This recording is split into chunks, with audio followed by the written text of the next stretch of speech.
El dominio funcional del hecho es la idea, ya lo vamos a ver, es la idea fundamental de la coautoría cuando hay división de roles. Ya lo vamos a ver cuando hablemos de coautoría. Y por último, dominio de la voluntad es decisiva, por ejemplo, en la situación que vamos a ver a continuación, las situaciones de autoría mediata, y también se da, por ejemplo, en la situación preestablecida, que ya habíamos medianamente mencionado, de la situación de la instigación. Ahí hay un dominio de la voluntad. ¿Se entiende? Ariel, ¿querés preguntar algo? Te veo con tu cara de duda. ¿No? Bien, listo. Perfecto. Sigamos adelante. Para que habilito el chat que se borró solo. Bien. Habíamos establecido, cuando empezamos a hablar de autoría, habíamos establecido estas dos posiciones. Autoría directa, dominio del hecho, y autoría mediata. Y ya habíamos hablado que en la autoría mediata no tengo el dominio del hecho, sino tengo el dominio de la voluntad.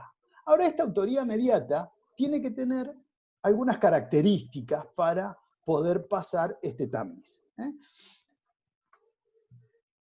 Podríamos decir que la autoría mediata, o en algunos casos, aquellos que quieran verlo por otro manual, van a ver que no habla de autoría mediata, sino autoría indirecta. El sujeto activo, o el actor, se vale de otro que también realiza conducta, pero no comete injusto.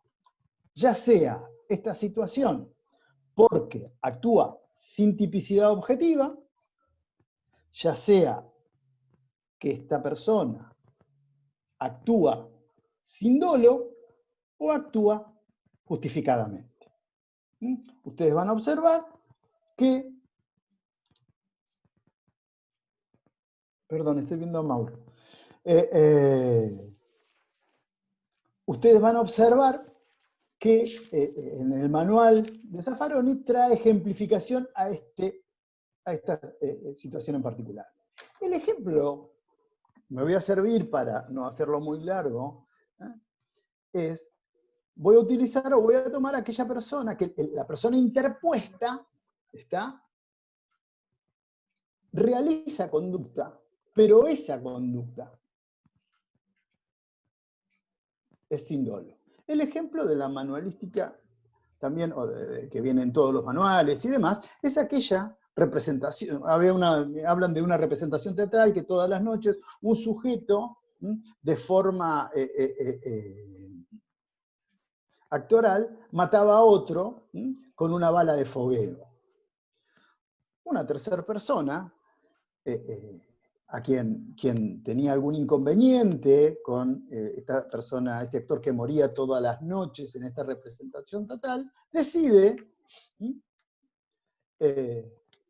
solucionar su inconveniente personal cambiándole la bala, y en vez de que esta fuera de fogueo, introduce en este revólver, le cambia el revólver y es un revólver de verdad, a consecuencia de lo cual, en vez de morir de forma ficticia, muere. ¿Cuál es el problema a resolver? ¿Quién es el autor del hecho? El que le cambió el arma. Que cambió, claro. Exactamente. Porque el otro realizó conducta, pero no hay tipicidad, pues está en error de tipo. No, no hay error de Para tipo. mí. De prohibición. Sí. No hay error de prohibición, no entramos a hablar de la culpabilidad. ¿No? ¿Cómo Señores, que no hay error de la tipo? persona interpuesta El autor material sí, actúa sin dolo. El del autor material. Pero El error autor de material No tiene nada que ver, porque él va a disparar como no todas es las... autor. ¿Por qué no es autor? Porque la interpósita persona actúa sin dolo. El Claro. que es autor es Es el que aquel está que detrás. le modificó el revólver. Pero actuar sin dolo habría injusto, igual. Porque puede ser un delito imprudente. No en Para este mí hay caso. error de tipo. O sea, para mí no hay tipicidad en ese caso. Pero no sé igual si ¿Por qué no hay tipicidad? Porque él no está conociendo los elementos objetivos. ¿Para vos hay error de tipo? Yo Y creo que sí. hay una justificación. Bueno, entonces volvamos para atrás y decime error de tipo Está de qué cometiendo tipo. un homicidio, pero está ¿Vencible o justificada. invencible? Estos son los problemas de la virtualidad, para explicar y poder que fueran más. Está perfecto lo que me preguntás. Me encanta. Te vas a comer todas las uñas y no es bueno. No, pero me pongo a pensar porque no sé por qué estoy pensando otra cosa tan diferente. No, porque O sea, vos no me me dijiste entra hay que error de haya- tipo. Yo te digo, está bárbaro, hay error de tipo. Entonces te pregunto, ¿el error de tipo es vencible o invencible? Y para mí es vencible No, porque no es se para podría vos, haber ¿eh? dado cuenta, se podría haber Ok, dado cuenta la entonces es diferencia del arma. vencible, Sí, ¿no? sí, es Entonces te hago injusto, una pregunta entonces más. tendría que El ser error de invencible. tipo, hay que Claro. hacer el análisis completo. Bueno, pero si no hay Elimina dolo, la tipicidad dolosa, no la culposa. Y el otro valladar que tenés que sobrepasar es que el tipo no esté establecido. Yo te hablé de una muerte y la tipicidad culposa,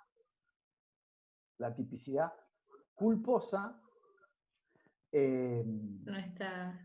no, sí, cómo no, el homicidio culposo. Ah, homicidio culposo, sí.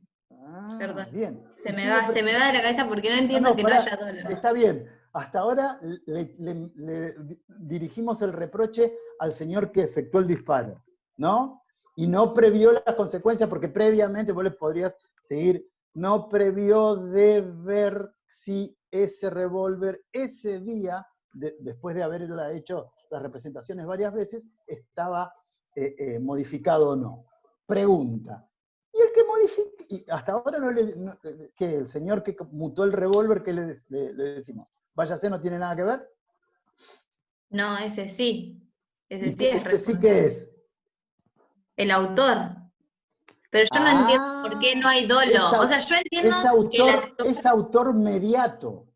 ¿Por qué? Sí, Porque se sirve de una persona que realiza una conducta, pero esa conducta no es dolosa. ¿Por qué no hay dolo? ¿El dolo qué es? El dolo es querer y conocer la realización del tipo objetivo. Pregunta, sí. ¿conoce y quiere la realización del tipo objetivo? ¿Muerte? No. Bien, No, por Ahora, consiguiente, ¿está? mi él la pregunta No realizó. hay es, dolo. una sola pregunta te quiero hacer. En este Todas las que caso, quieras, tenemos 40 minutos, después nos convertimos en Cenicienta. bueno, usted dijo que el autor de inmediato se vale de otro que realiza conducta, pero no realiza injusto. ¿Por qué? Hay atipicidad o, bueno, hay una causa de No comete justificación. injusto, realiza conducta, pero no comete Pero no injusto. comete injusto. Pero Sí, puede haber lo ausencia de sostengo. dolo y aún así haber injusto.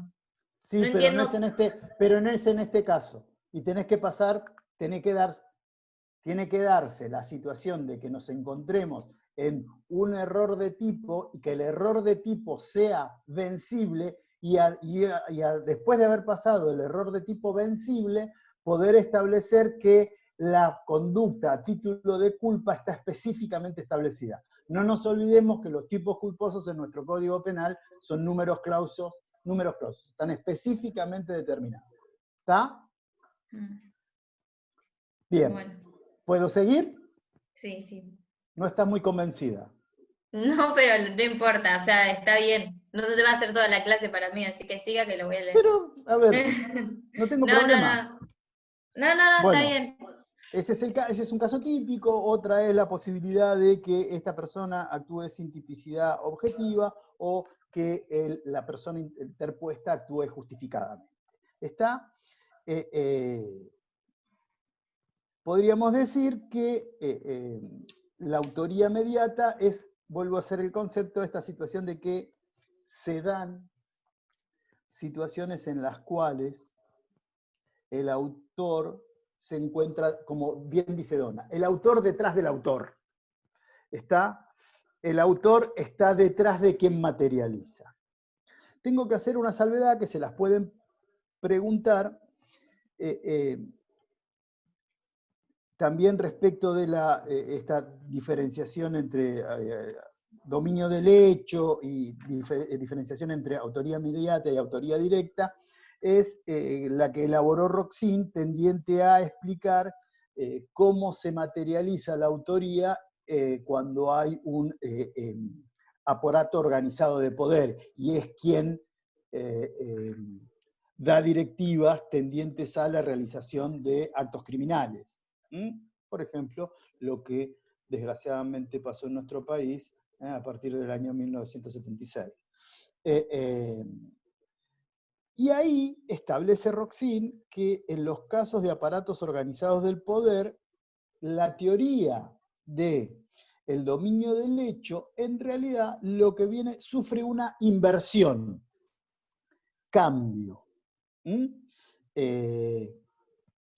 Cuanto más alejado el ejecutor está de las víctimas, más cerca se encuentra del aparato organizado del poder.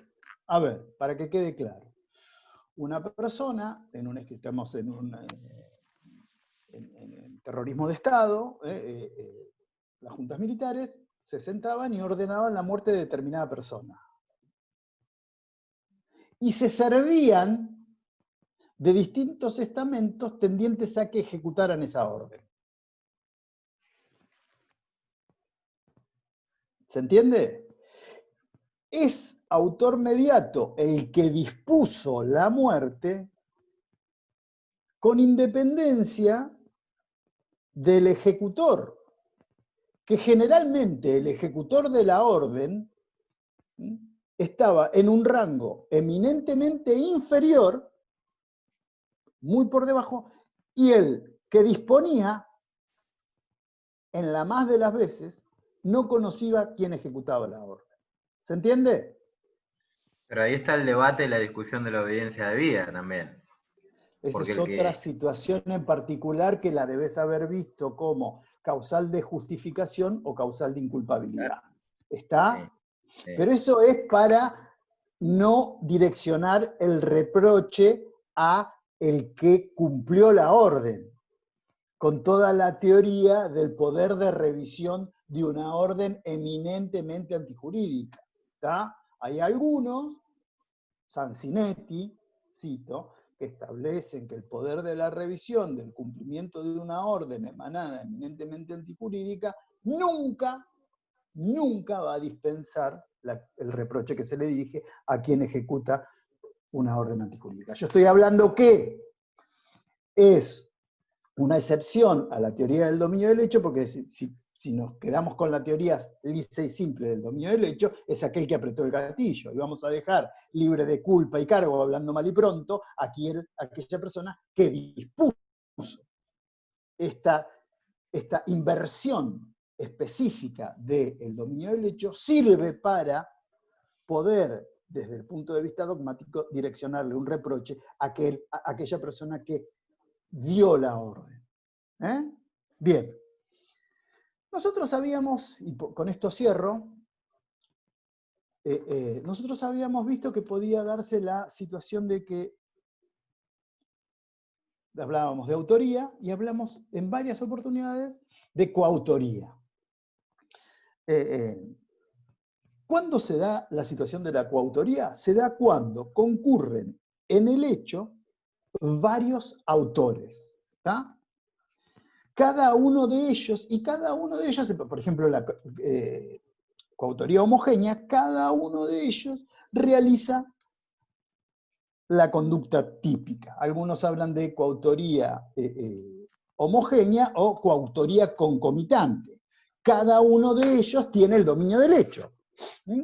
Por ejemplo, se da también de forma genérica la muerte de Julio César en las escalinatas del Senado romano.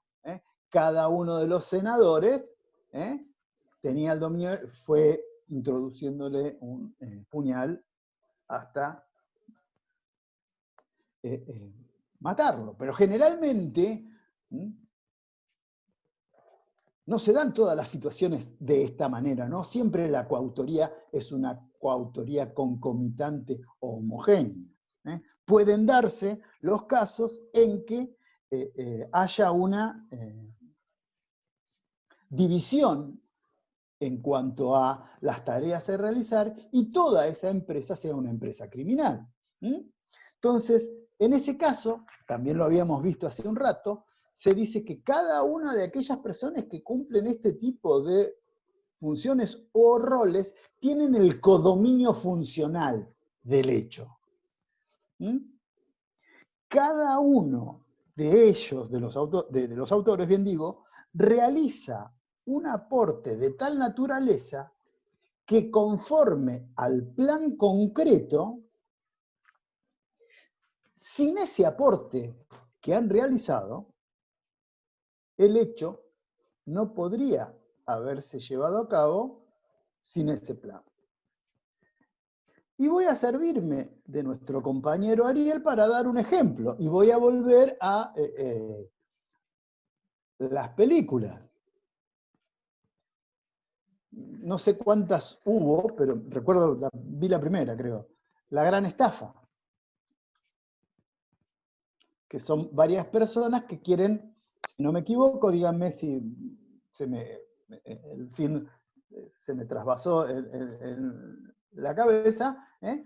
Cada uno realiza un aporte determinante para todos ellos poder materializar la estafa a un banco en Las Vegas, creo que era, ¿no? Sí, sé que era un banco, pero no me acuerdo. Bien. Un casino. Ponen. Así de forma genérica. En lo que quiero que por favor tomen debida nota es que en la coautoría, cada uno de los coautores debe reunir los requisitos exigidos para ser autor. ¿Está? Si faltan estos requisitos para ser autor, el reproche no se le puede direccionar a título de autoría, sino a título de participación, ya lo van a ver mañana, ¿eh? A título de participación primaria. ¿Bien? Con esto vimos autoría y coautoría. Me queda un puntito más y después pasamos a dialogar sobre... El reproche al autor doloso se configura entonces en base a la teoría del dominio del hecho, ¿no? Con estas excepciones y con estas situaciones en cuanto a autoría directa, autoría mediática, autoría. ¿Bien? Ahora bien, no podemos sostener esta base para imputar un delito culposo. En el tipo culposo, la base del reproche no es el dominio del hecho. La base del reproche, ¿se acuerdan que yo hablé del recorte? Es la dominabilidad, y la dominabilidad teniendo en cuenta, ¿qué cosa? Teniendo en cuenta si la acción que ha realizado o ha materializado ha violado un deber de cuidado. Por favor, no se olviden de esta diferenciación, que creo que es muy importante a los fines de hablar de autoría en delitos culposos y autoría en los delitos dolosos. ¿Bien?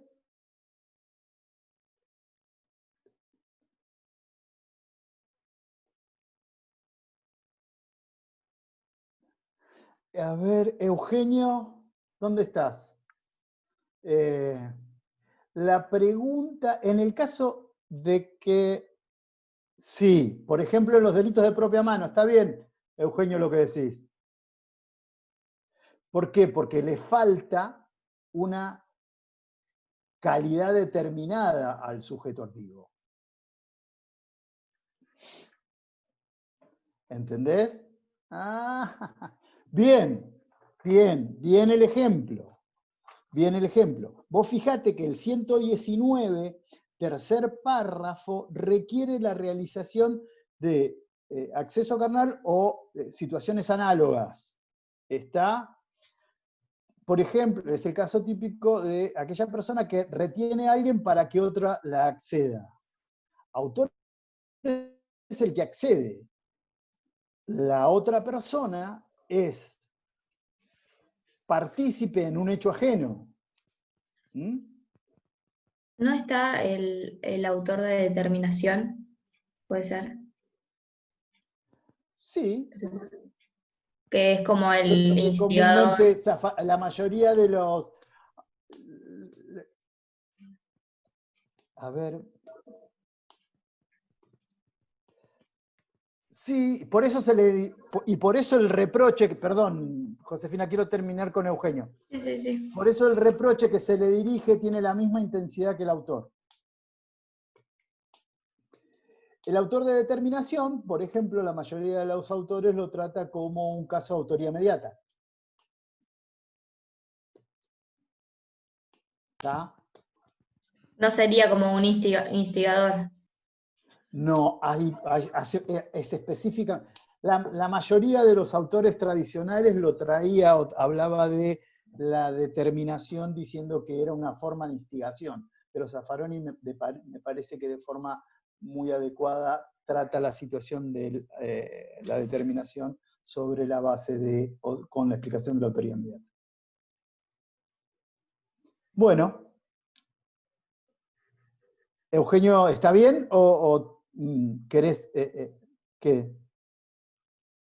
Bien. Vamos a el fallo. Tentativa, Villarino. ¿Qué les pareció? Les pedí que lo leyeran.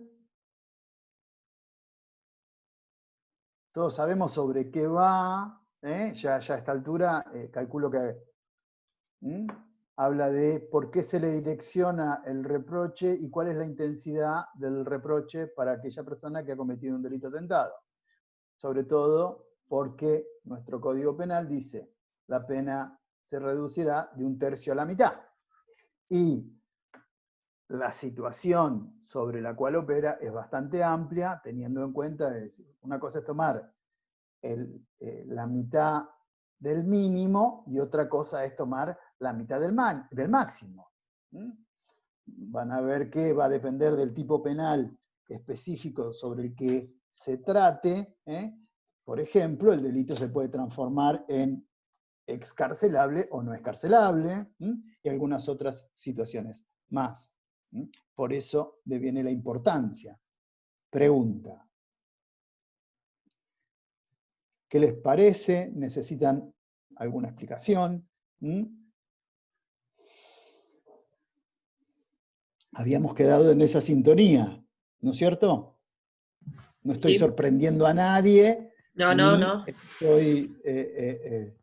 Yo estoy aquí para brindar algún tipo de ayuda o apoyo. Vuelvo a hacer que no lo hice, esta vez me estoy acordando, que no lo hice específicamente. Pido que por favor observen toda la problemática de autoría, lo que tienen en el campus, que me parece muy importante.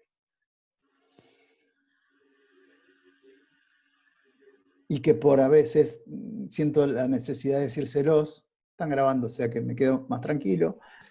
Veo que a veces concurren a estas charlas sin haberse tomado el pequeño trabajo de al menos ver qué es lo que hay subido en el campus. Bueno, ¿qué quieren decirme Lo que me queda duda es, bueno, en principio creo que el debate tiene que ver con la parte gramatical del artículo 44, de definir qué es lo que quiso escribir el legislador en el momento que se realizó el Código Penal en 1921, 1917, que tiene que ver con tomar el mínimo o el máximo en este caso, ¿no? A ver, la problemática de fundamentación, podríamos decir, es la siguiente. La problemática de fundamentación, tiene que ver, una es con una interpretación literal gramatical, Exacto. ¿está? Y otra interpretación teleológica sistemática. ¿Bien? Sí. La interpretación gramatical dice, si el código, a ver, genéricamente, perdón, no estoy diciendo nada nuevo, no es necesario que tomen apunte ni nada por el estilo. Te dice, perdón, si el Código Penal dice de 1/3 a la mitad y las penas están establecidas de un mínimo a un máximo, esto quiere decir que es 1/3 del mínimo y la mitad del máximo. Exacto. ¿Está? Esa es la interpretación gramatical. o literal, de Gení, Ahí, podríamos decir. ahí, por ejemplo, en ¿Ah? un de 8 a 25 años quedaría 3 a 12 y Sí, medio. aritméticamente pueden hacer las cuentas que ustedes quieran.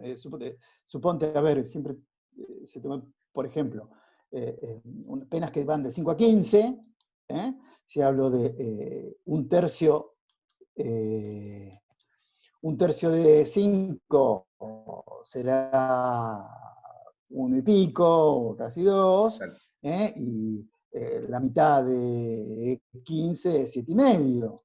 Entonces, si la ley de excarcelación prevé que los delitos serán excarcelables a partir de los 8 años, viene que aquella persona que, por ejemplo, cometió un delito de robo agravado por el uso de armas que tiene pena de 5 a 15, presenta la excarcelación y después tiene la obligación al menos de fundamentar debidamente por qué no lo va a excarcelar.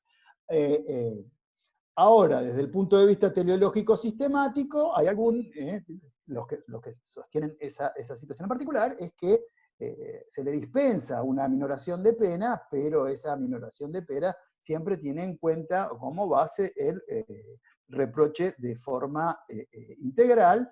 Entonces entienden que el legislador constitucional ha previsto para la tentativa un reproche que va se le reduce un tercio del máximo y la mitad del mínimo. ¿Bien?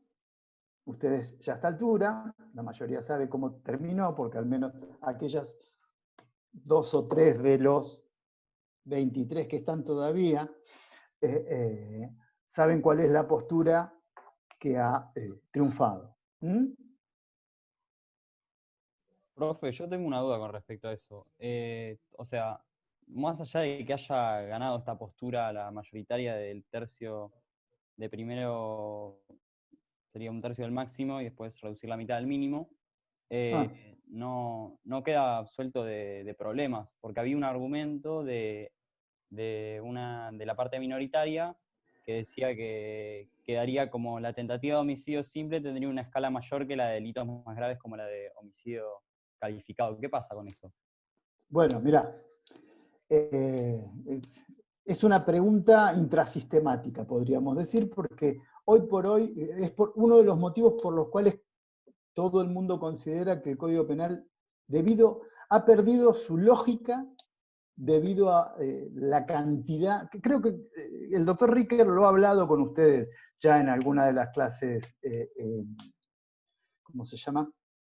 Plenarias, que tiene más de 100 reformas el Código Penal, y ha perdido una integridad conceptual respecto de las penas. ¿Está? Hay situaciones que casi más que ilógicas, teniendo en cuenta hay veces que por estos recortes que se producen, hay delitos más severamente reprimidos que un delito consumado, o delitos de poca, podríamos decir, de poco reproche conceptual, tienen una pena demasiado elevada. Tu pregunta es más, si se quiere, filosófica. Sí, o sea, era eso, me había surgido una duda de qué pasaba, pero bueno, no queda otra en realidad, porque me parece que yo estoy de acuerdo con la postura. Todos tenemos que tomarnos el trabajo de decir, bueno, señores, con independencia del político o situación política o no situación política, uno puede estar más de acuerdo. Yo, por ejemplo, me gustaba más la reforma que había realizado la comisión presidida y no es porque desafaron, pero es la comisión que presidía él respecto de la última, pero me parece que en algún momento todos nos tenemos que sentar y decir, bueno, ¿saben qué? El Código Penal ha quedado atajado en el tiempo. Hay que sentarnos y tratar una reforma, con independencia de las posturas políticas. Bien. Bien. Niños, niñas y adolescentes, ¿alguna duda? La clase que viene, al menos la mía, tómense el trabajito, que es el martes que viene, yo voy a hablar de reincidencia y medidas de seguridad.